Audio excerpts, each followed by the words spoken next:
Old still. A little early still, yeah. Hi, Ed. How are you? Couple of weeks, I think. Couple of weeks.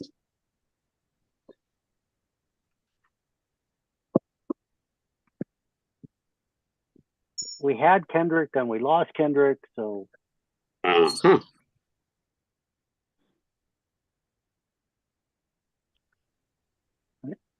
Kendrick, are you back? See him. I'm back. Now I'm back. Nice picture. Thank you. Yeah, Wi-Fi's spotty today, so I'm sorry about that. I'm gonna send my link to the mayor just in case he can't find his. It's like when he comes in as Irene Dixon. Yeah. Well, there's on my calendar, there's 3 separate invites for tonight. So I hope there's not a Microsoft Teams one again. He No. knows about it. Okay.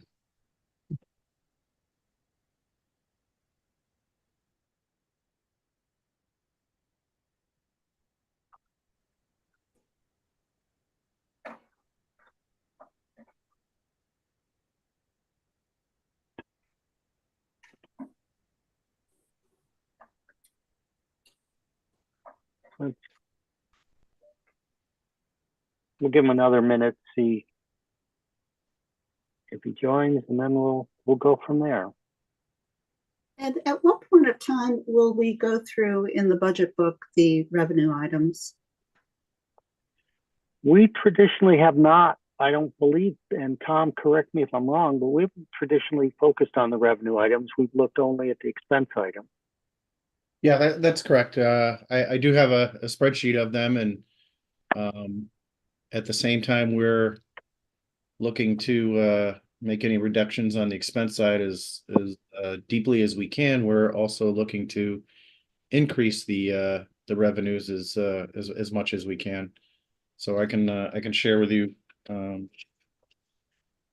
what we've done to help the cause a little bit. So that tends to have a more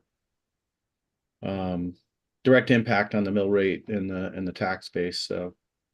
Oh, Yeah. the mayor's waiting online again. He's on the wrong link. Yeah, Tom, I was looking at the in the budget book, at the end of the first section. It was pretty interesting, the revenue lines.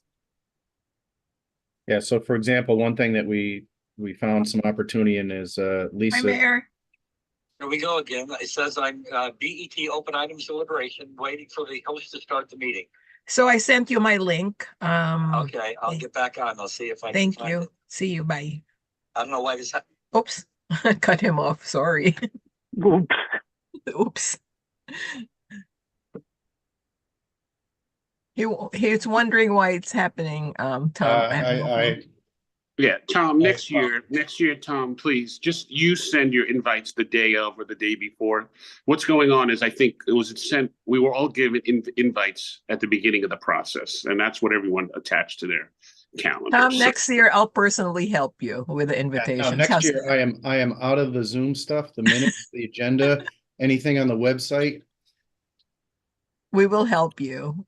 No, we'll get it sorted out. No, you're doing the right thing. Just send your invite. That's perfect for the day of or the day before.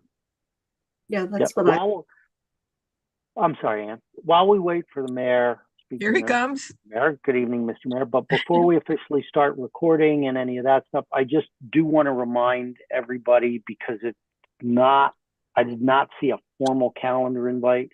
We have the public hearing on Wednesday of this week at 6:30 p.m. Right now, we're in the Common Council chambers. They've also reserved for us, I think, the community room if there is significant overflow. But I would ask, I know Artie can't be there in person, but I'd ask everyone else to try and do their best to ensure that you're there for the public comments. Also, last thing. I'm sorry. I'm sorry, Mr. Mayor. No, thank you for saying that.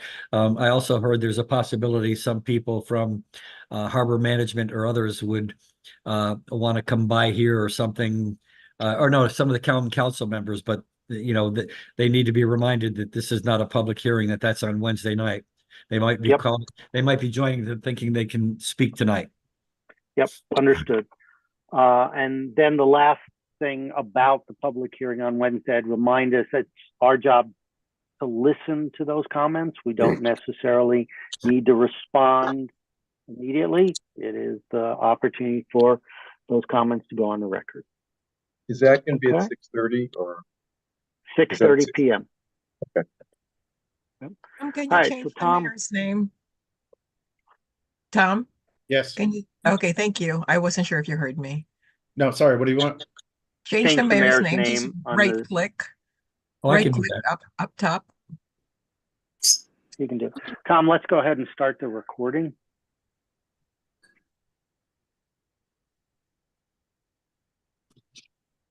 Okay, good evening and welcome to the March 18th Board of Estimate and Tax budget review and discussion of open items. Madam Clerk, may I get you to call a roll, please? You're Rilling, Here. Mr. Abrams, Here. Mr. Camacho, Here. Mr. Constant, Here. Mr. Gilleret, Here. Mr. Casimis, Here. Miss Yang. Here. 7, we have a quorum. Thank you very much. Mr. Mayor, before we begin looking at open items and deliberating on things, any comments that you'd like to make to start this evening? Yes, thank you, Mr. Abrams. As I finish my comments, I'll ask Tom to bring us up to date on where we are relative to the cap. And obviously, he'll show us the open items. I do want to thank the Board of Estimate and Taxation. I know this is always a grueling process, but especially this year when we've had to make some very, very difficult decisions. I know that there's open items that some of the department heads asked for us to reconsider. I think we need to reconsider them very carefully if we're going to approve any of those items, because again, we're probably very, very close to the cap. And again, we know that the impact this is going to have on the residential properties of the city of Norwalk, and we're very, very concerned about that. So again, thank you to the department heads for all that they've done for trying to come in with the 3.5% that we asked them to. And some of them did, and some of them had a little challenge with that. But I think we're going to get through this. And Wednesday night, I look forward to hearing from the public. Thank you, Mr. Mayor. All right, Tom, do you want to bring up the open items and Sure. to the mayor's point, show us where we are against the cap at this point?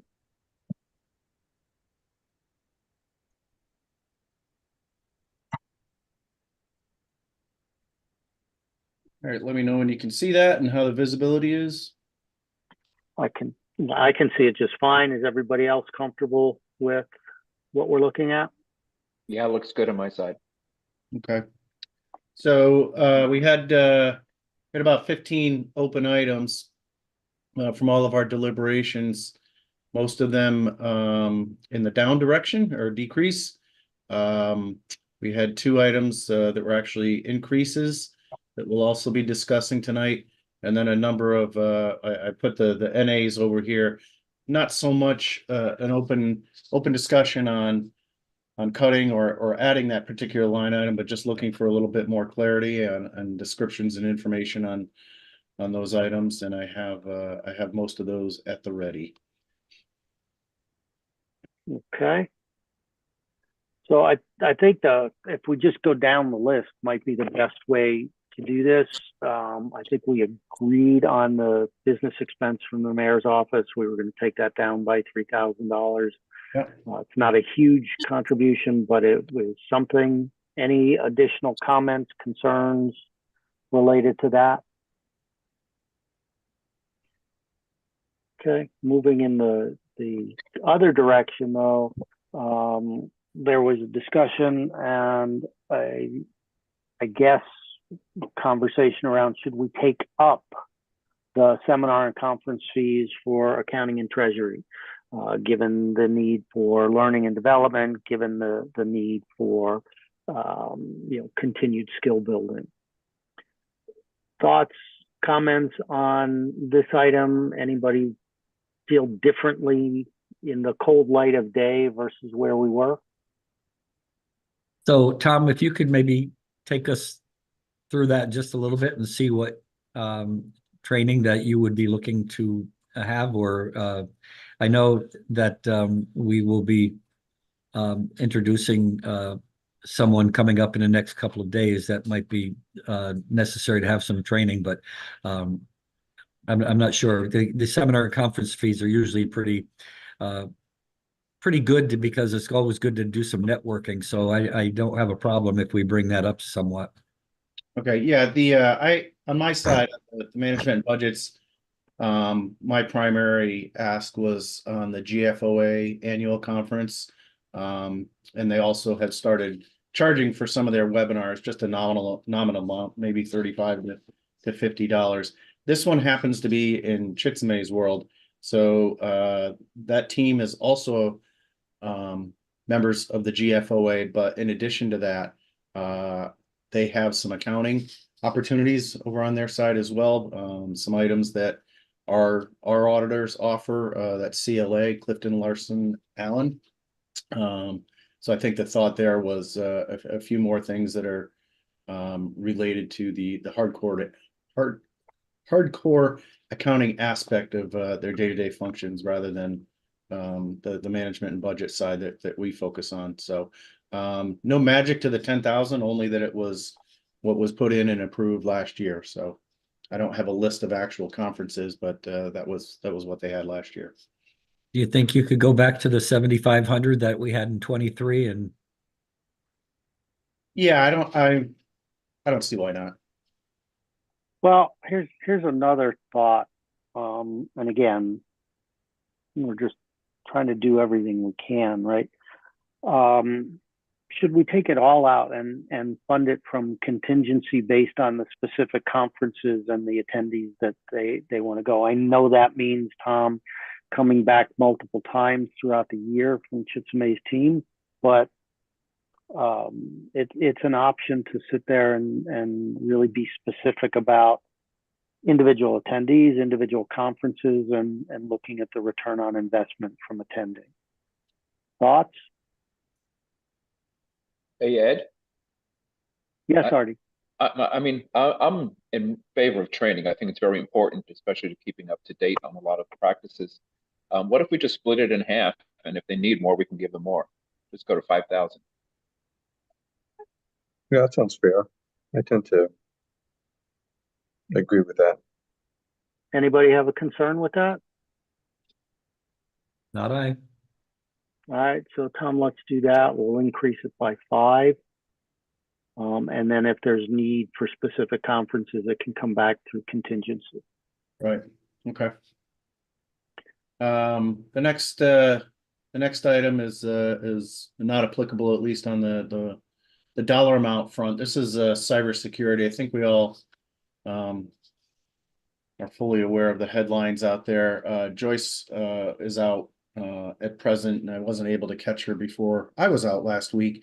But I do recall that she had a list of exactly the items that she went in for. I think we also have heard that there are several, if not numerous, council members who agree with the Evergreen Efficiency Study in terms of doing everything you possibly can for cybersecurity. And you know, we do well.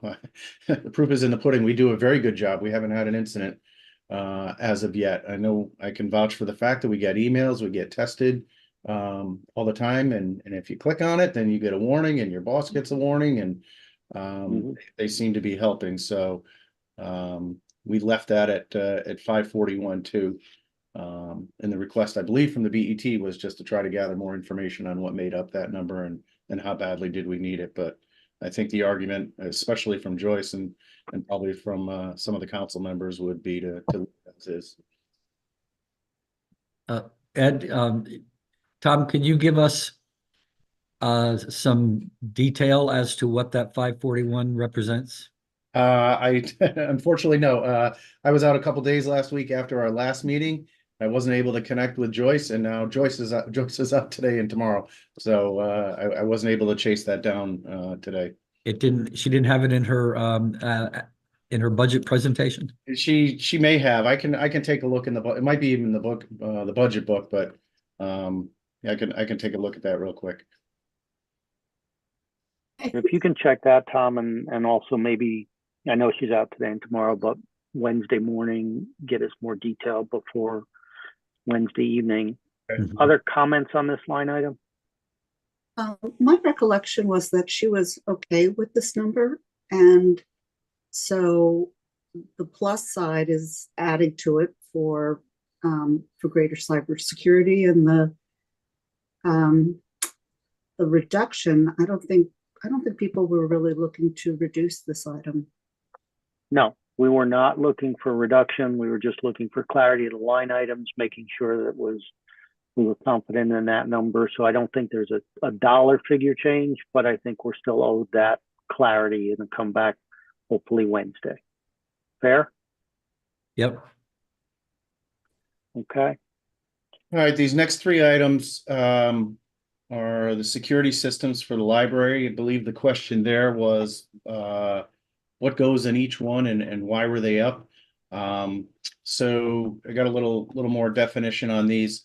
This first line here, the 165 and the library admin programs, that is all the Orion personnel. Those are the guards in the building on site, both at the main library and at Sono. These other two are the actual systems. Think of the equipment rather than the people. So those are fire sprinklers, security monitors, video monitors, the servicing of them, the monthly fees, so on and so forth. So all of those went up, well, especially this one, the 165, due to that living wage increase that you recall me mentioning, and that was a pretty decent amount. And then these two, they got new upgraded systems, which cost a little bit more, and then the monthly fees went up as well. Yeah, I guess my personal concern on the other two is I keep looking at the actuals to date for FY24, and they're so far below these numbers. I agree with you, Ed. That they just don't necessarily make sense to me. Okay. Do we want to take them down a little bit? What are I the would say actuals yes. right now? How much lower than these numbers are the actuals? So, And which one? Yeah, and it's column S that's highlighted right now. That's 2024 actuals, and those are through February 29th, the end of February. So is it the kind of thing where some places the bills don't come in until, like in some departments, the bills don't come in until, June or something like that. So that's when the money's spent. Is that the kind of thing that's going on here possibly? I don't think so. They're usually the people who bill monthly want their money monthly. So I doubt that's it. We may have made some payments in early March, shortly after I pulled the actuals down. Do we have I also- 23s? FY Yeah, if you look in 23? column P, Yeah, right there. That's total about $6,000 between the two. Oh, I'm trying to look it on my sheet. I may not have printed everything out. Given that it's a third-party supplier, the cost will be the cost, and if it's less than 165, then it'll come back to the fund balance. I think a question would be is with these large increases, can the purchasing department go out and negotiate a better contract citywide? Because I think this was pretty high numbers across the board, and one can understand the wage increase, but I think if we're spending that level of money, maybe there's savings to be had in a better buying program. yeah, and I think we're talking about two separate groupings of line items. I think you're on the Orion costs, row 531, and what we're looking at are here, and the rest of us are talking about the systems maintenance costs, the two items below that. I don't disagree with you on having the city look at renegotiating Orion, but that cost was pretty clear in terms of living wage increases as to how they got to it, et cetera. I don't think there's flexibility there. The two smaller numbers, while not as material, are just significantly higher than any past history we have on actuals. I would submit that, each of those numbers should basically be cut in half, from 10,000 to 5, and from 57 to 2,500, and let them come back if there's an issue there, just based on historical run rates. I agree, Ed. Mhm. Anyone don't disagree disagree. with that? No, I that's don't. I think that's reasonable. So leave the 165 as is. I think so, but I would like to note Ann's comment. I think it is a fair one to say, with all of these third-party contracts, has procurement really looked at them, and have we negotiated on behalf of the city as best possible?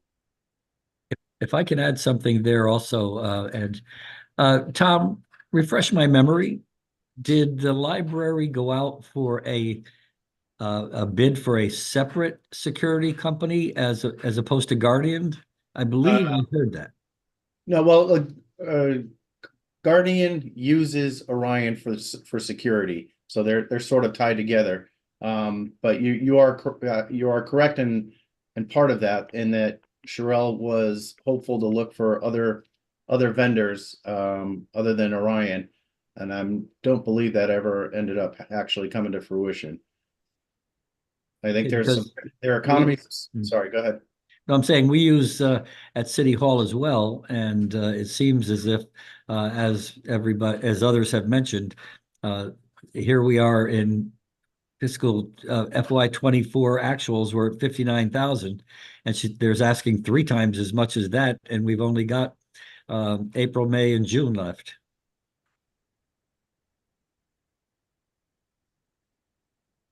Well, the actuals probably only have 1 month at the new rate. I would expect that the rest of the year is going to have that new living wage rate, with the the new contract actually kicks into place. But would Right. it go up that much? It's not going to get us to $135,000 budget. So Well, they're asking 165. yeah, for next year. But so this year we have 136. Yeah, And we're at 59. So maybe we get to 100, 110. yeah. But yeah, I hear what you're saying. But next year will be a full 12 months. Well, actually, probably another 8 or 9 months at the new living wage rate. And recall that every March we do a new document, and if it goes up, the living wage will go up along with the contract. Mhm. So what would you recommend there? In terms of the 165, Yes. yeah, I would say we could probably bring that down to 145. I think that's a good compromise. I don't know what anybody else thinks. I think that's right. I think that's Agreed. very fair. That's still 30% over projected actuals. I agree. Anyone have issue with that? Anyone want to lean into it further?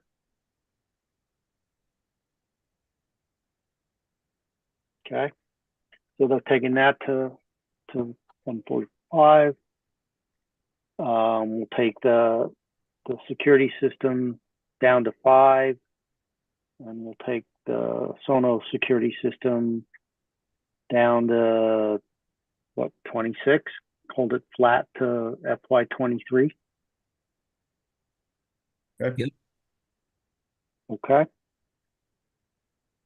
All right, and then these next 4 here, this is the TMP traffic signals that recall was transferred from Public Works over to TMP. TMP already had some line items with budget in there, but the transfer from DPW bumped it up to these numbers right here. I don't know that we actually talked about cutting anything here, but this was sort of my estimate of what they might be able to take down. So just a starting point for discussion. Why is the column that finance has recommended no hires higher than the requested line? So that includes the transfer from DPW. The requested does not. Oh, okay. So in DPW, we would find some of those columns zeroed out, or Right, yeah, we Okay. did, we would and we did. okay.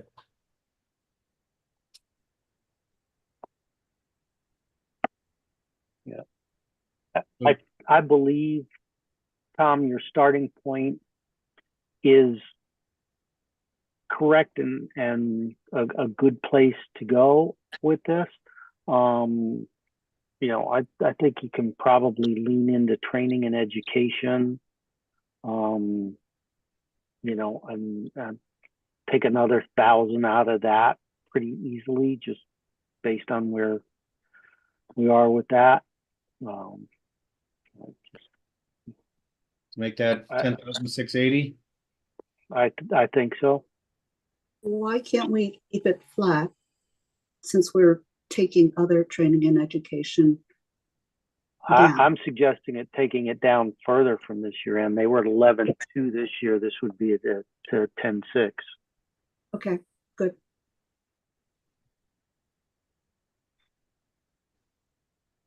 Okay. If we can also Go ahead. I'm sorry. we can go back to the other repair maintenance. Given that this is other section, and so it's a bit of a catch-all, I like Tom's number of the 10,000. And if they need more, they can come back and transfer. This is a department with a fairly robust budget.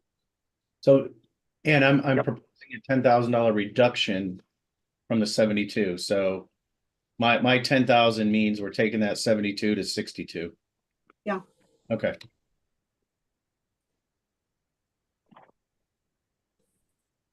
Yep. I think we're all in agreement on that. Any of the other numbers for TMP we want to challenge?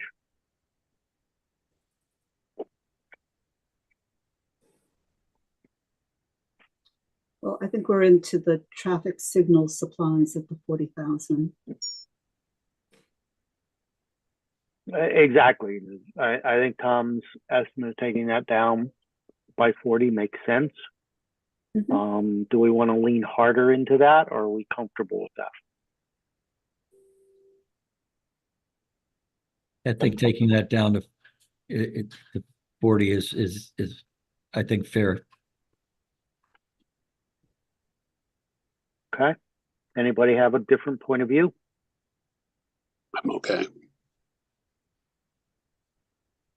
All right. So Okay. we're good. I think so. Okay. So the next item, again, wasn't really a dollar discussion. It was more a question surrounding the actuals, the increase in the actuals, and then especially for the fiscal 24. So there are two components that go into this. This is the sewer fee payments that we make for all the city buildings. So it's City Hall, it's Public Works, et cetera, et cetera. It is also the amount that we pay for shared services to the WPCA.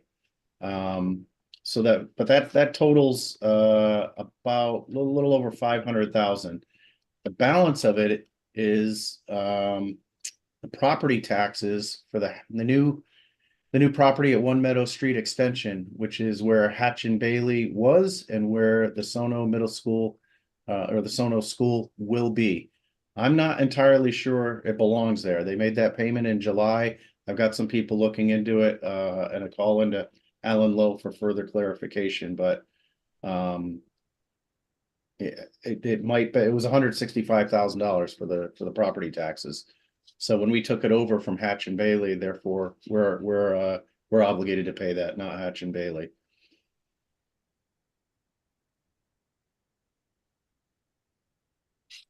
So I would expect that 525 for next year would be fine in the absence of that property tax payment going forward. So conceivably, it would be 685 or 690. What would the 2025 number? Mhm. No, Would- no, what I'm at this point, early in the investigation, I don't believe that the property tax belongs in this line item.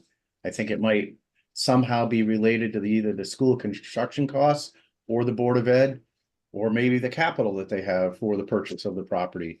And at whatever point we discover where it should go, it's easy enough to journal over to that new account, and it's no longer here. If it does indeed end up belonging here, then we're gonna have well, we're gonna be over in that line item, but we'll address. I'm a little confused about the property tax. Do we have to pay property tax to ourselves for property who's Yeah. the property tax being paid to? That's essentially what it is, which is why they're using this account transfers to other funds. So So it Right. just right back to us. So yeah, you're right, Ed. it's an expense and a revenue at the same time. Yeah, so one of the questions is, what do we do for the rest of the schools in the city? Shouldn't we treat this one like that? But that remains an open item, but in the finance world, not for you guys.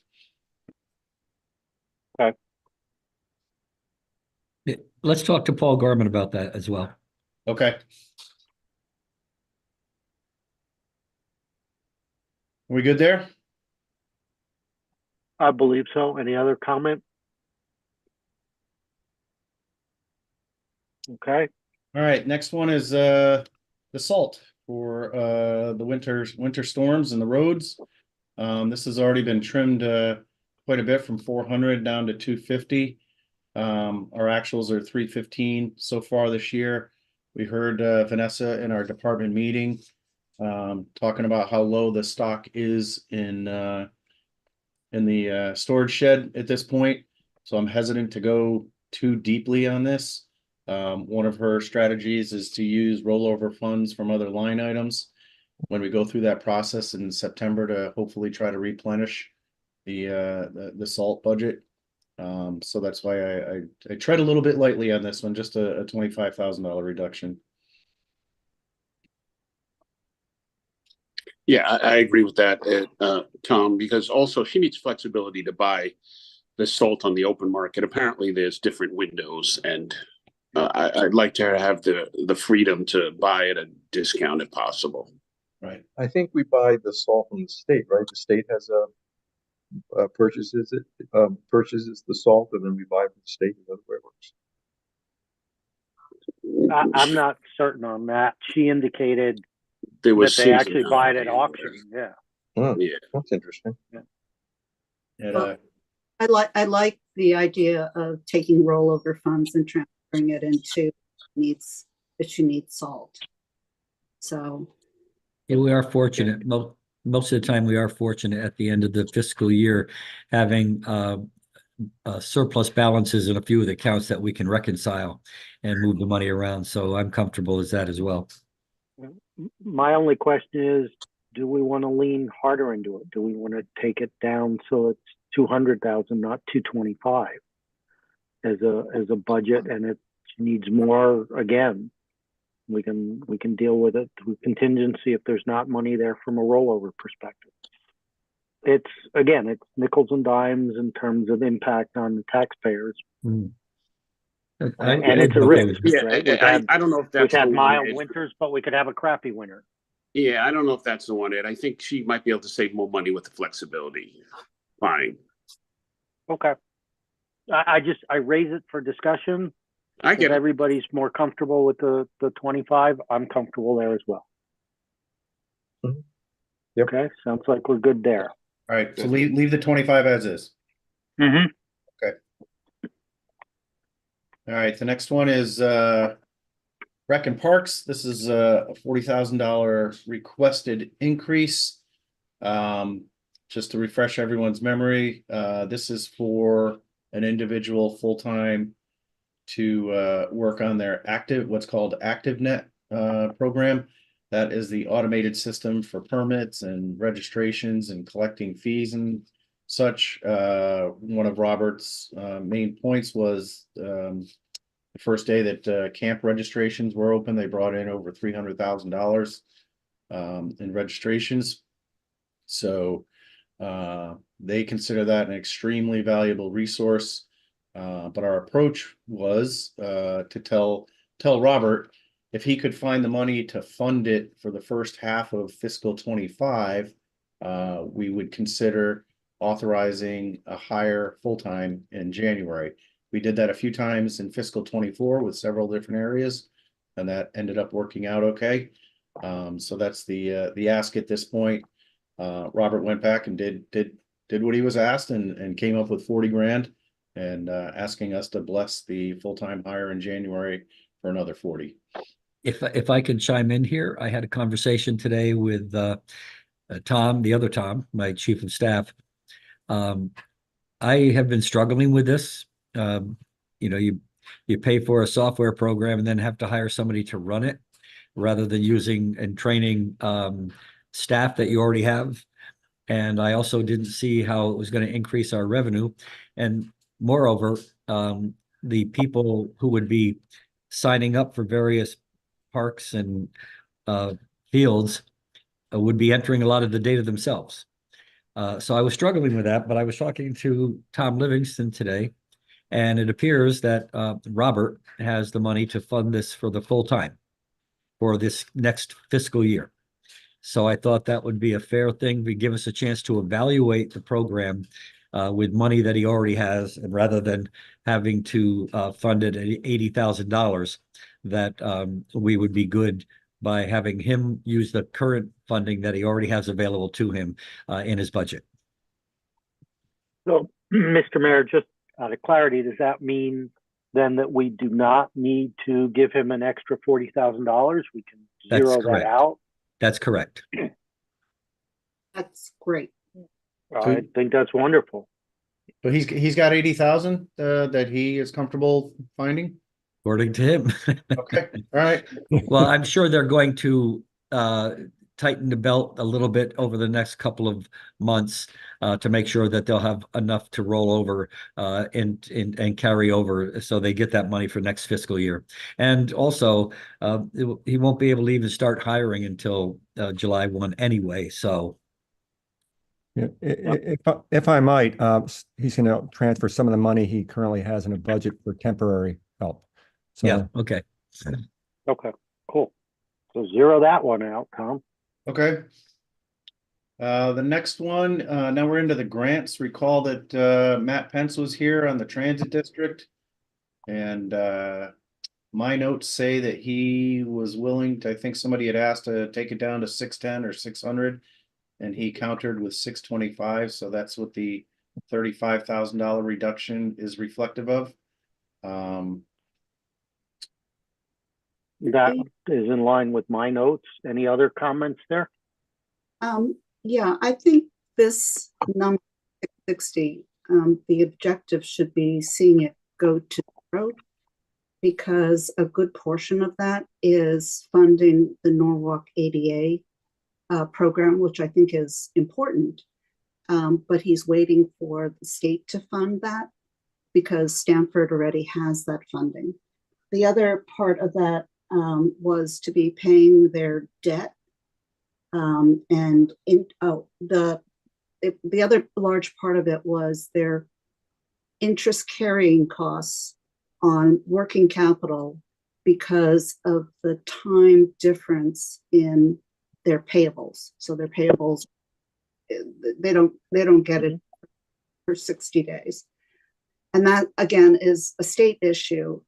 So I would hope that those items can be, and then he was at 610, and then the 50 he would use to pay down his debt.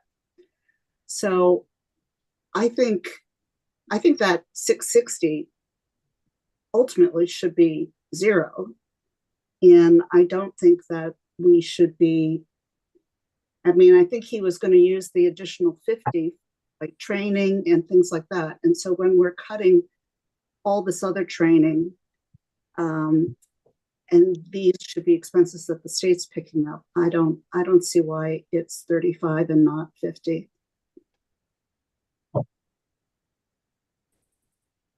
I'm sorry, Ed, were you going to make a comment? Your box lit up, that's all. No, not me, no, sorry. Right. Well, and on the first part of your comment, I agree, and I believe he said that he hopes, over the next couple of years, this turns to 0. Right? That was a stated part of his remarks, so I think we're all in agreement there.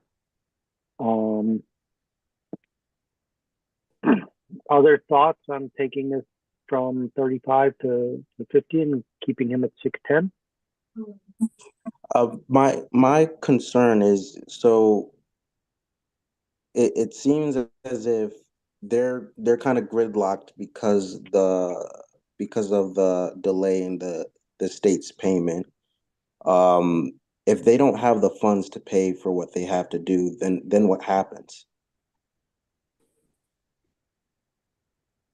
This budget accounts for them being able to float their payables.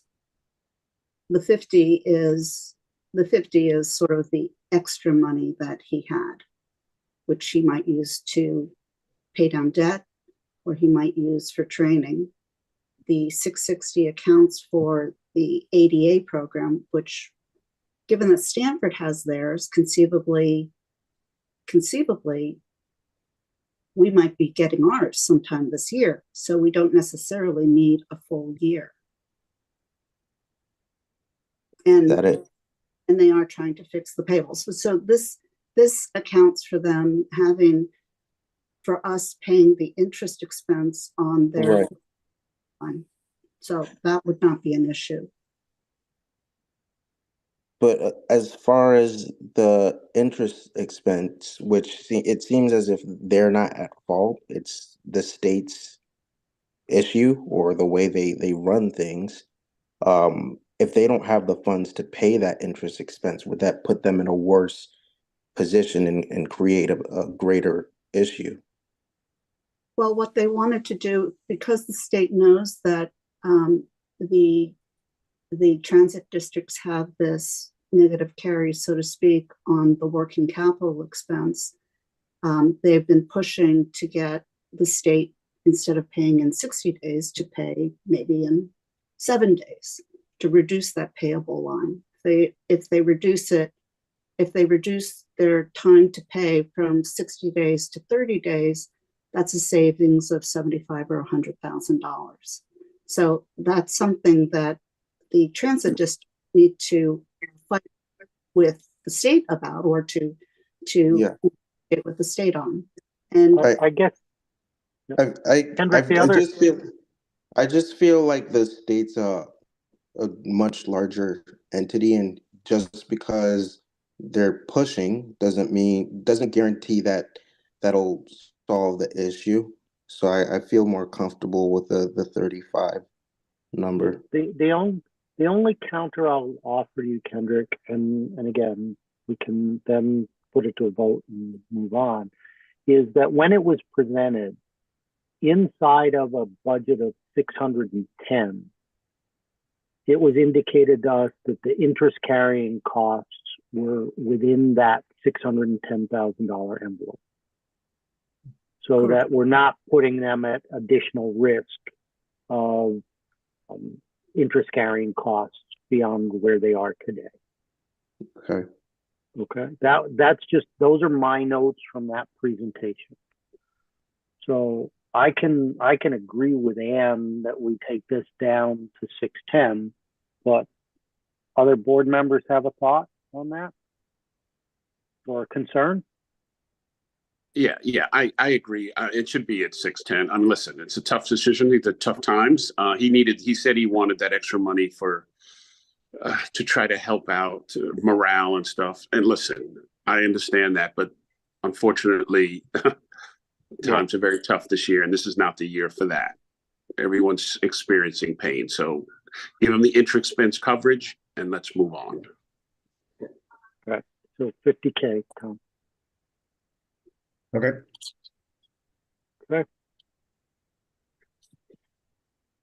All right. Probate. Excuse me. You know, if I God could bless talk you. on the next three items quickly, because I go back to 23 and Yep. you see a pretty constant number all the way across the board on all of them. I find it hard to believe that every year they're going to need 30,985, 30,985, 30. You know, it just seems like people sometimes get a little lazy and just plug in a number. Same thing with Harbor Commission, 2020, 20, 20, and 20. I guess we've kind of guaranteed them that. But when they keep going like fair housing, 11.5, 11.5, 11.5, it just boggles my mind that it's always the same each year rather than doing an actual and trying to figure out exactly what you do need. It just seems to be more comfortable just throwing in that number from the year before. And these numbers are grants rather than part of their inherent P&L to operate. And I think the probate courts, where they were going to put the money for the grants, was office supplies. And given that they have a budget, they get funding from other places. I don't see why we need to be. I don't see why we need to be doing that.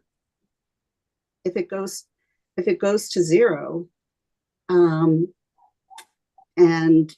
they really don't have the money, then they can come back.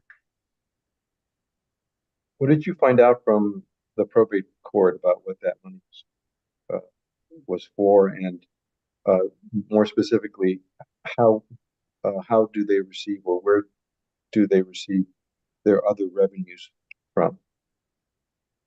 But I think all of their fees are set by the state. They don't set anything, so it's really just contingent on, what how much activity they have, how busy they are, and what the state allows them to charge. Okay, so they get whatever comes in fees. The state doesn't provide any additional funding. I don't believe so. Okay. But is it the state that pays for the salaries for the judge and for the clerks? So that's part of the whole. I think what it is that all that monies that they collect, I think it goes to the state and then the state pays, but it's based on what they collect. Mhm. Is my Right. understanding. The judge's salary gets paid by the state. So really the state is picking up most of their overall expenses. Well, it's And- paid by the state only to the extent that that revenues are collected at the court. So in other words, the state receives money, I think, from the probate court, and the probate court, and that pool of money is then what the state uses to pay the judge and everything else. It's not a separate thing. Mm-hmm. Like it's not part of like the other court system. Right. But the state picks up, the state's going to pay the judge. From monies that the probate court collects. Yep.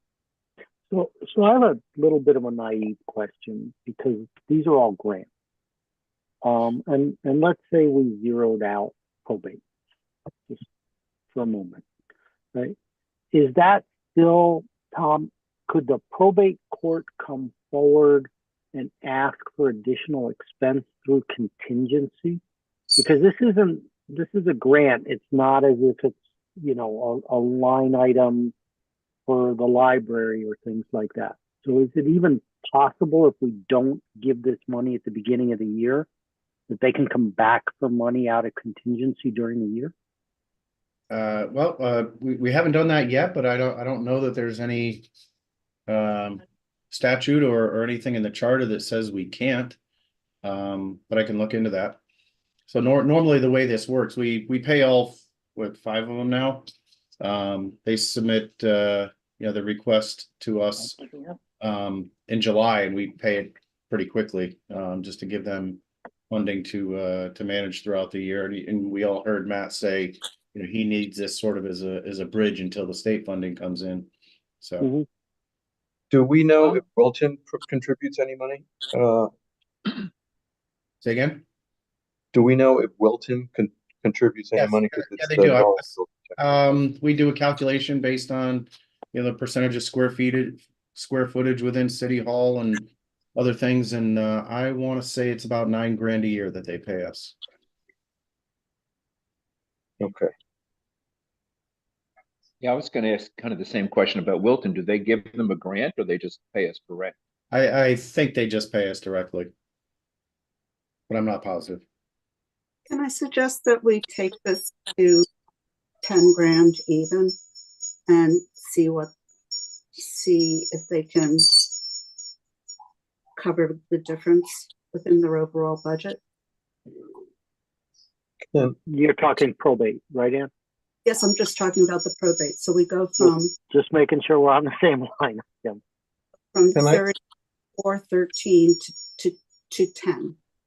Can I suggest that we ask the probate judge or whoever speaks on behalf of the probate court to give us more detail on this money and why it's needed, or if it is needed, to cover, you know, because the beginning of the fiscal year, they still have to buy supplies and everything else. And I don't know that there's any reserve money from the prior fiscal year that they collected that can then be used for the new fiscal year. And as you said, Tom, when they, you know, we give them the money pretty quickly at the beginning of the fiscal year. So it could be that that's because they rely on that until fees are collected and monies are transferred to the state, and the state then transfers the money back. You know, who knows? I'm just not sure, but it seems to me that uh, I wouldn't mind if Doug Stern or whoever, you know, whoever puts these things together. I guess it was Doug Stern's signature on the document. If they could provide a little bit more detail about this. Would you like that at the next BET meeting, which is April 1st? I can ask them to come and do a quick presentation. Well, don't we need to decide a number prior to that, Tom? Yeah, we do, but I don't know that I can get them in front of it. Well, I don't think we can do that at the public hearing, and that's pretty much our last opportunity. My recollection on the grant was that it was purely for office supplies. My personal notes are not good on that one, so I apologize. Yeah, they don't present. Yeah, they just submit their paperwork, and we send the invites, and they say that they don't attend. But Tom, in the stuff that you sent out in the books, it sort of outlines where people where they're going to spend the grant money, and I think there's said off. And it sounds like a placeholder. Yeah, I mean, I can look into it. Yeah, I have it somewhere here in my file, but I can look into that.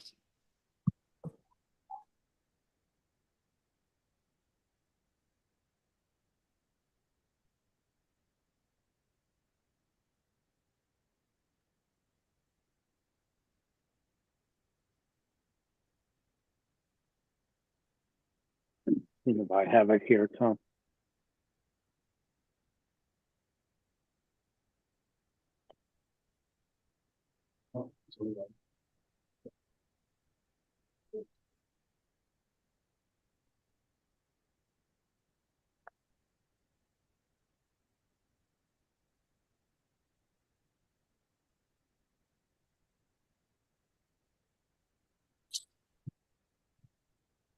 Yeah, it's No. I can't, all that's in it is the single line item in the budget book, Tom. Wait, it's in Tom's email from yeah, 3. no, I've got it. Yeah, it's postage, supplies, scanners, umbrella insurance, office furniture, fees for storage and film records. Yeah, it's all supply items. And You know, if it was really important, I would think someone would show up. And if we just keep on giving them 30,000 every year, I mean, Now they're just going to continue to submit and not show up. like, yeah, they give us these grants. You know, if there was money to, if we had extra money, it should be going into something for the city like cybersecurity or things like that. So So I said- what do we think? Do we want to take it down to 15? Do we want to take it down to 20? I don't think we can leave it at nothing, given some of the fact that it's pay ahead, but so we go what and do we have, want to, 15 is fine with me. I think it's 15's fine then. All right, so we're going to take 15 out of that number, Tom. Okay.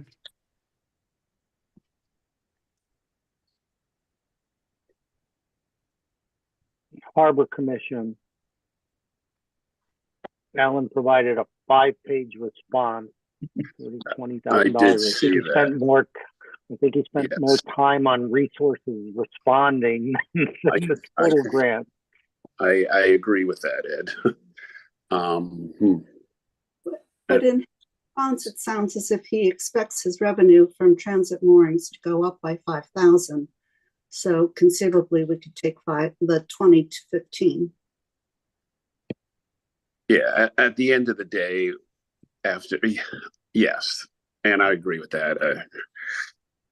And I think Tom, and next year, yes, we bring these grant people in, and yeah, we can't have them just do what they did. Yeah, well, I don't want to. Yes, we just have to limit the time they speak because Alan did show up, and was No, quite he eloquent. did, and I read his thing today, and yes, it was quite extensive. But at the end of the day, it sounded like yes, the transit moorings were going to get a little more money and a lot of stuff going on there, but maybe a small reduction there. I mean, it's fine. We'll take 5,000 out of that. Anybody have an issue with that? No. Okay.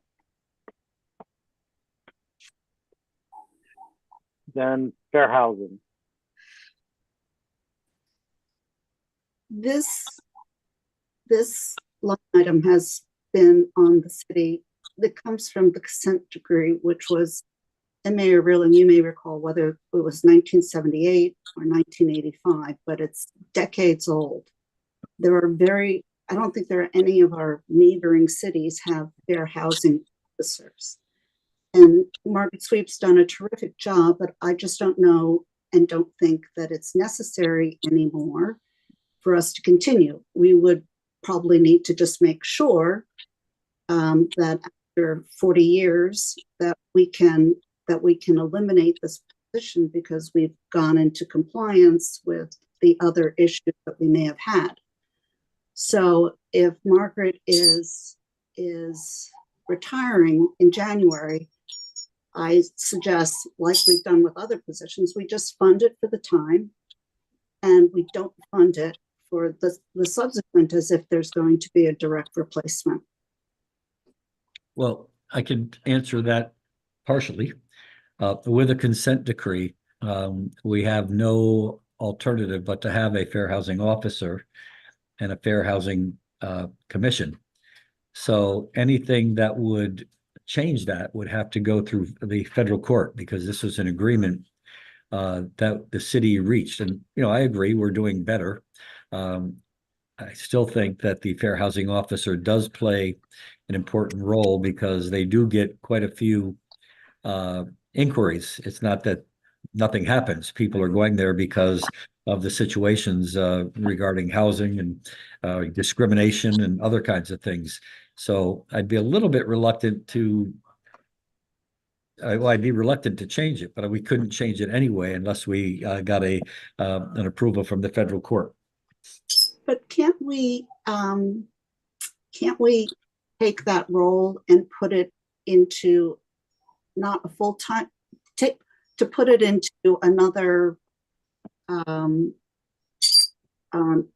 there, I know that there's we have other agencies for housing that we could. Any significant change to what currently exists without going through the federal court would result in a lawsuit from the NAACP, who's a party to this. And we've had these discussions, and they've made it very clear that there would be a lawsuit if we deviated from what we currently have. It's one thing to say cut it in half, but if we've been going with a fair housing officer full-time all these years, to cut it in half would be an arbitrary change, a unilateral change based on what we decide. Again, I'd be very reluctant to do that without negotiating or without going through the federal court. But I suggest the following. So the half is for Margaret till she hires. But if we hire another person, it doesn't have to be someone that costs us $177,000 per year. It could be someone who costs us $100,000. So maybe we can put $50,000 in the for the new hire, such that we could, this number would go down maybe $40,000. You know, the Fair Housing Commission would be responsible for replacing Margaret. They would be interviewing candidates. Let's not lose sight of the fact that Margaret is an attorney, and she is, you're not going to find somebody to come in there for a lot less than what Margaret's making right now. I agree. You could probably bring her into, or bring him or her into the mid-range of what Margaret's making, and then that person would get bumps in salary every year, like the rest of the staff does. And that person is not a city employee, right? The person is not part of the No, get usual pay increases that city employees get, things like that, or the benefits, right? Is that the way it works? yeah.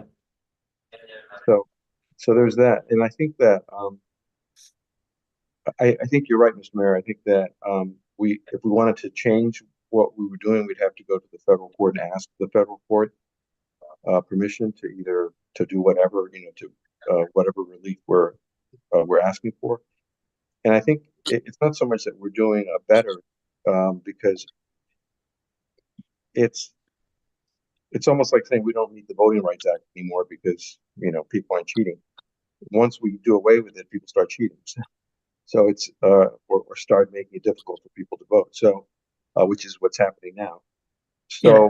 I think it's really it's because we have the Fair Housing Officer in office that we are doing a lot better than might be doing otherwise with respect to housing in Norwalk. I would agree, sure. and I'd also suggest that the risk reward ratio here is not worth it, quite honestly. Troy, go ahead. I'm sorry. I strongly agree with Ed's legal opinion there, and the mayor's comments about the. I didn't realize about the consent decree, but yes, I agree that should be what it is, and it's something that the city should be using, and I would strongly advise us keeping it the way it is. I would agree as well.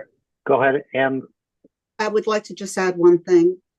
At the time of this consent decree, there probably did not exist the CHRO, which is a state department for fair housing. And all housing has to come underneath that. Anyone can make a complaint to CHRO. So given that CHRO still, it now exists, but probably didn't when this consent decree came about, there is argument that there is some element of coverage. And again, I don't think any other city in our proximity has this. All right, understood, guys. But look, I just want to say that the CHRO deals with employment discrimination, as I understand it. I think. No, it's housing. It's housing. All right. So look, I'm going to put it to a vote of the board. No, you don't, All those, I'm not going to oppose this. I'm sorry, Ann? I said, you don't need to, I'm not going to oppose this. Okay, then we're gonna leave those items as is. All right, so Tom, where did we net out then with the additional cuts? I've got us at about 245. Okay. Is there And the background noise somewhere? yeah, I think that's from my house. My wife is on the DTC meeting, so let me mute myself and ask her to turn it down a little bit. Actually, you know what? I think I might need to go to the DTC meeting since we're at the end of this. Is that right? yeah, the only thing, Ed, before you Mr. leave, Mr. Chairman, before we end, and I just want Yeah. to know, add this. Listen, as the mayor started the meeting, and every meeting we said, these are tough times, tough decisions have to be made. I was a little concerned. I talked to Tom a number of times. The difference between what happened was with the commercial to the residential, the bottom line is about $24 million shifted to the burden of the residential side. And yes, everybody made tough decisions. The departments have all made decisions, but what we've done tonight is great. But obviously it's, as Tom said in a memo earlier, it's not going to make a big difference in what our taxpayers are going to be shocked to pay. My feeling is I'd like to open up the discussion, or I don't know how you want to handle this, but I would like to see, in addition to what we've talked about, maybe the city and the board taking a 5% cut across the boards. Each area has to figure out where those cuts come from.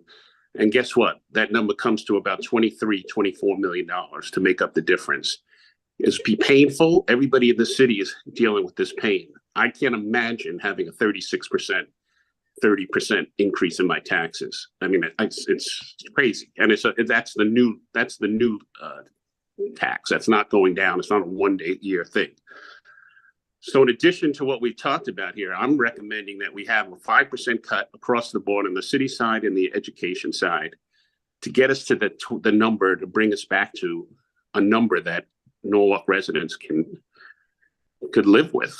I mean, because I think it's unacceptable. This is my 5th year on this, and I've never seen anything. I obviously things have happened that we had no control over, but I think we have to make some very difficult decisions here. So I just put that out there. I think the purpose of this exercise was to sort of nuance our way through the cuts that that we felt we could make. I think a 4 or 5% across the board is like taking out the sort of the axe, once again, versus the scalpel, which is I think what this meeting was about.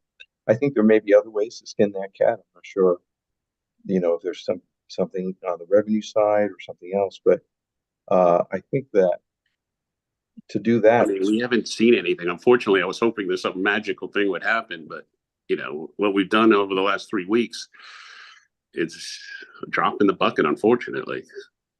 unfortunately, that's the truth. But unless we are prepared to take draconian measures that really significantly impact city services,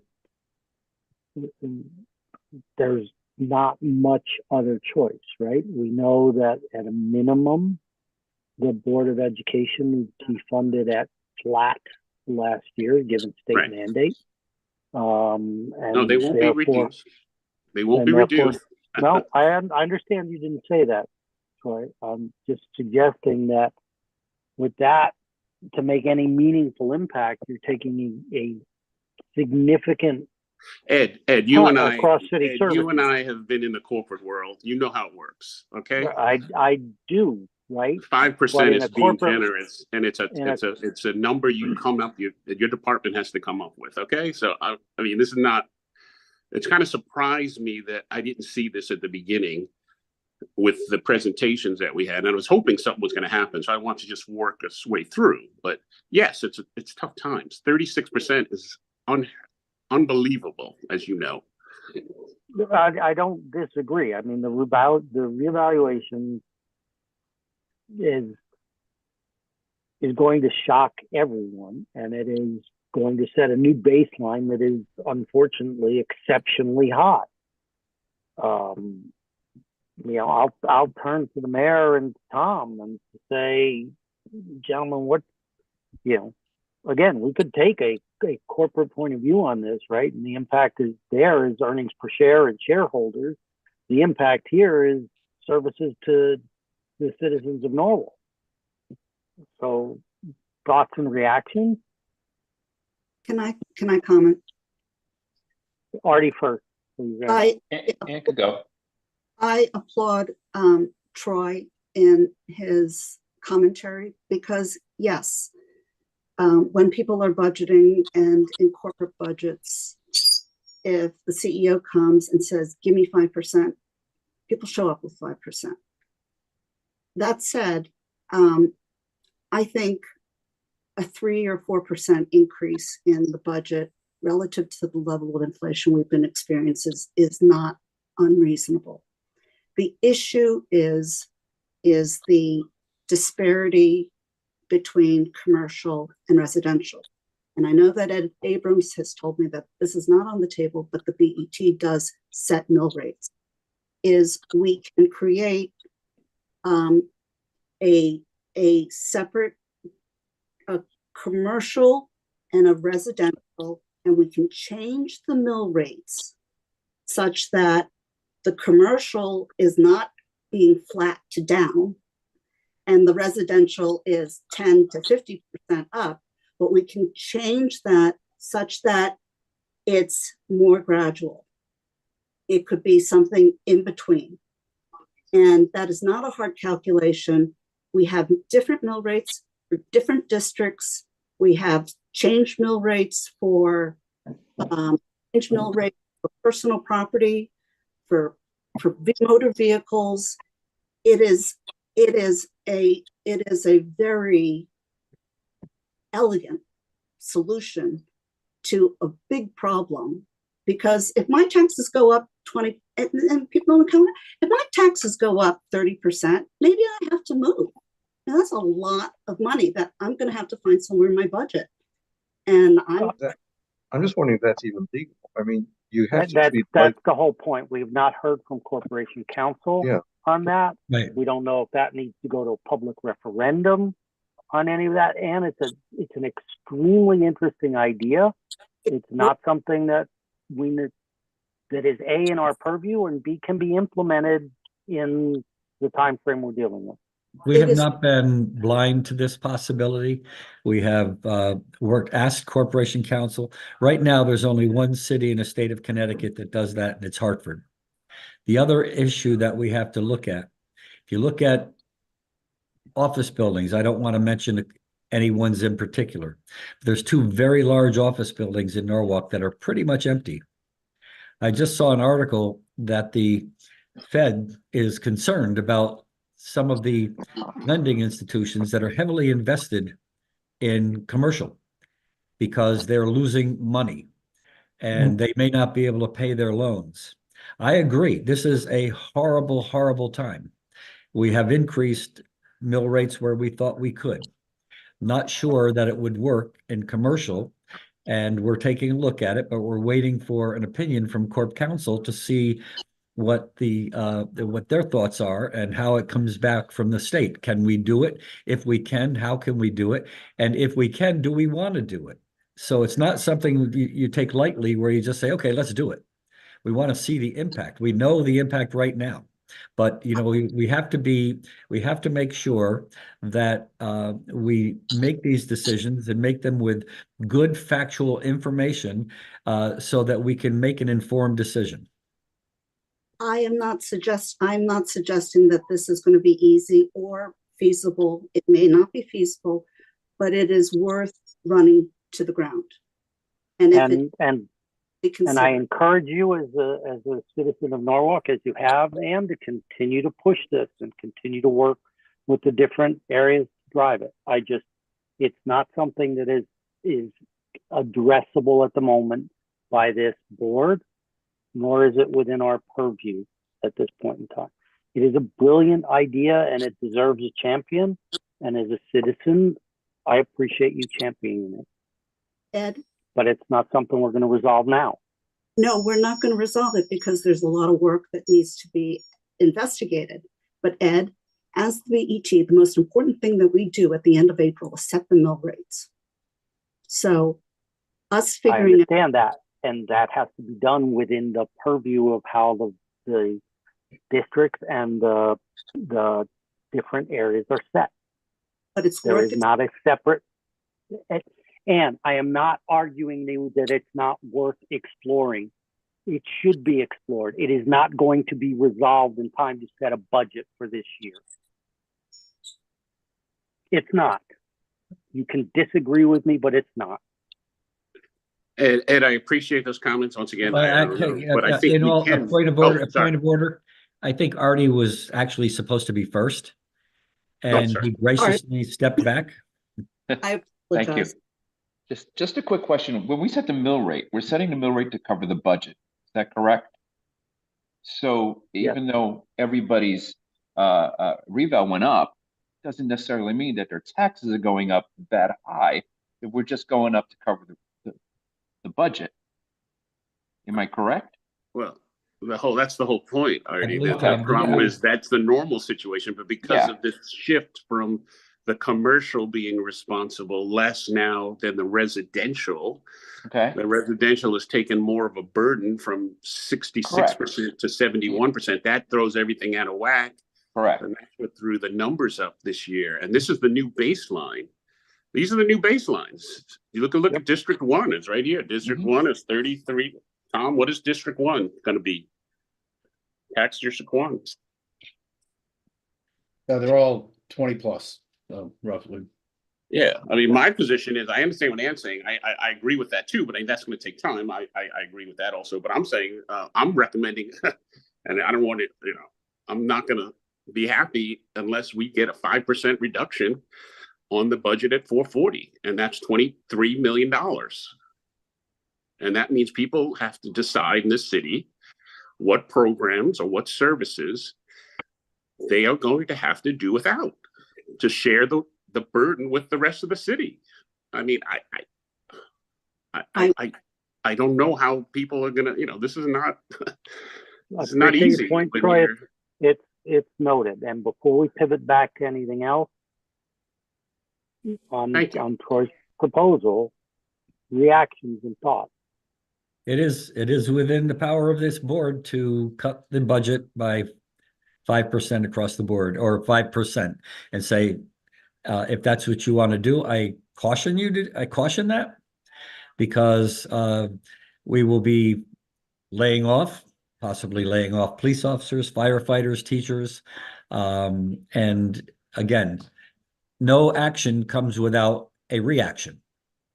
So you have to have those kinds of discussions have to take place with total open minds, but understanding what the consequences are going to be if you take that route. Well, I think that's what the hearing will help on this week. Hopefully people will talk about their situations, everyone's situation. I think everybody right on this board is in the same situation. We understand it. It's painful. Listen, I listened to you guys on the Common Council. Some of your Common Council members said they might not be able to live here because of this situation. And also other Common Council members wanted to increase the budget. Right. So I don't know if you listened to those discussions.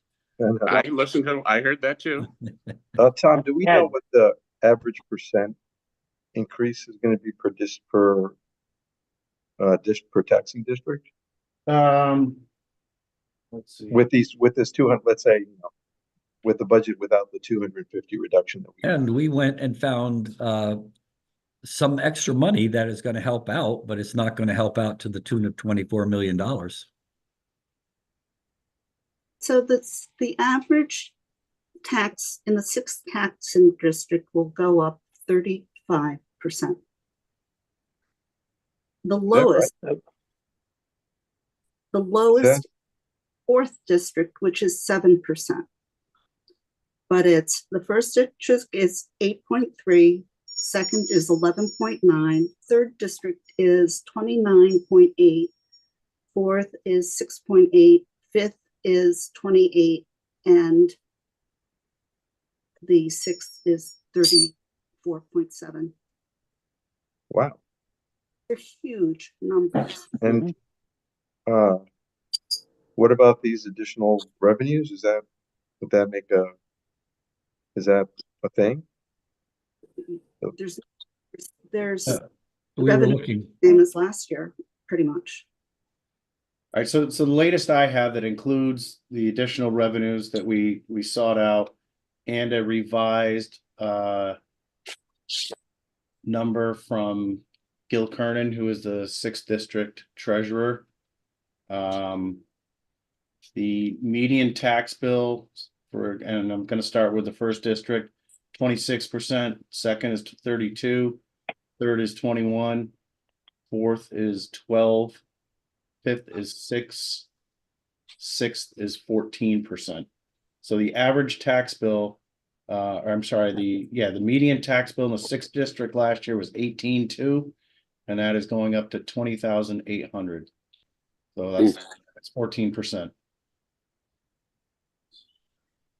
And that's with taking personal property up to 27 across the board, and then bringing the motor vehicles to 32.46, which is the state maximum.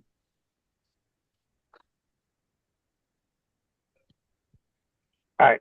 So look, I don't know that we're going to come to any conclusions here tonight. I would ask us to do the following. Consider Troy's comments.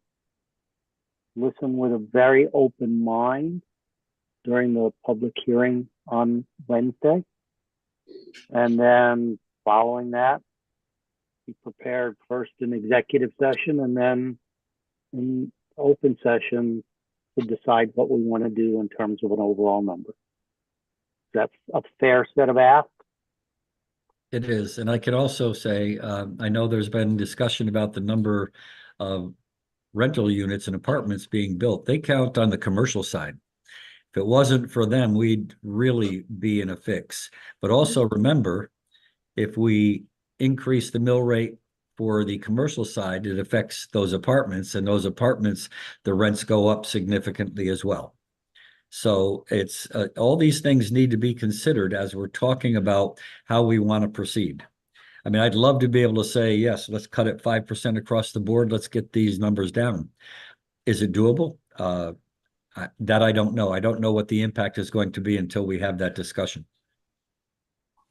So 2 other things, if I may, Mr. Mayor. So don't forget that we are locked into these contracts with all of our labor unions that are 2.35% plus the steps. So it's an average of 3 to 3.25.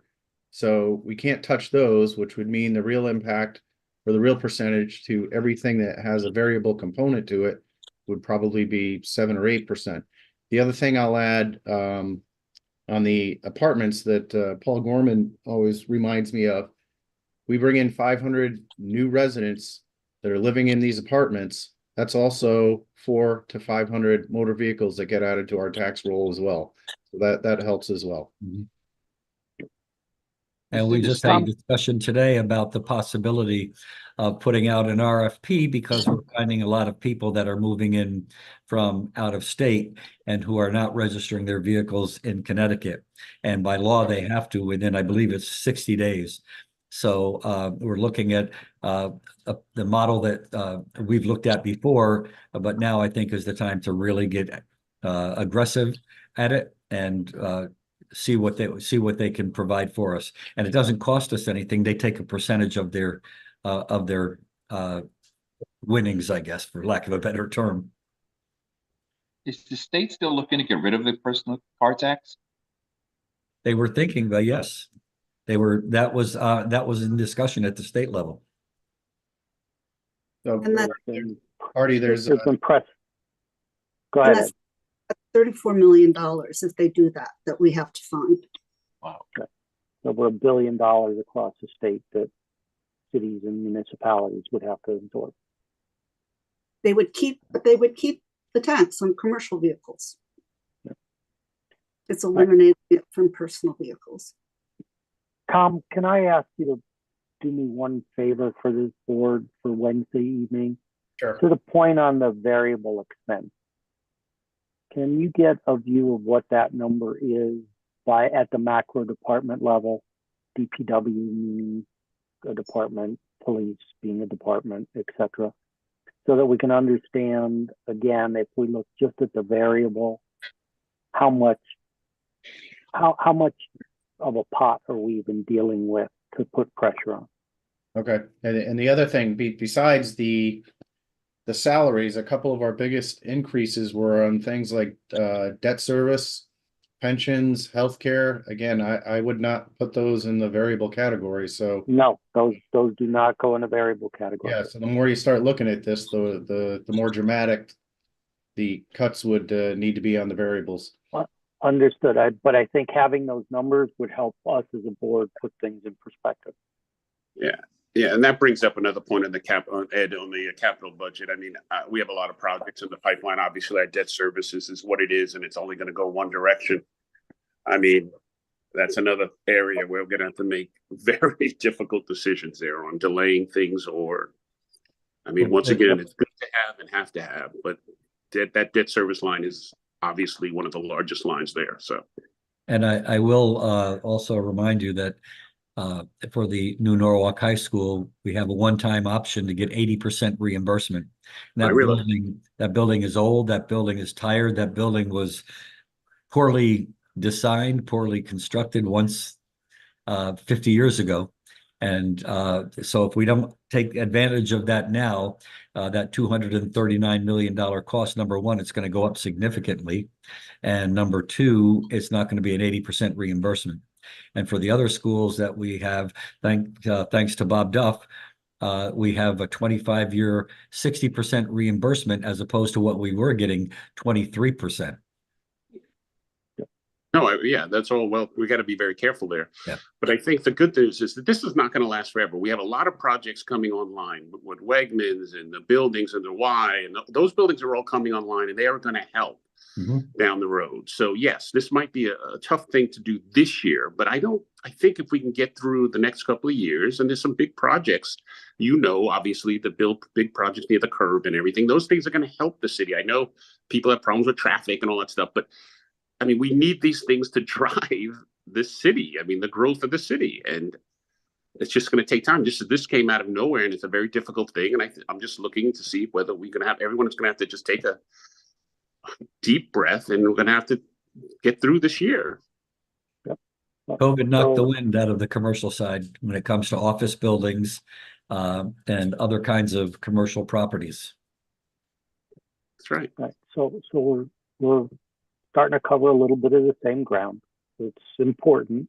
I don't mean to trivialize it in any way, shape, or form, but I think we're clear on our next steps and actions here, right? We've identified things in the base that we're going to withhold funding on. It's not nearly enough. We're all going to spend some time really thinking about the challenge Troy put out. Tom, you'll get us some additional numbers Wednesday.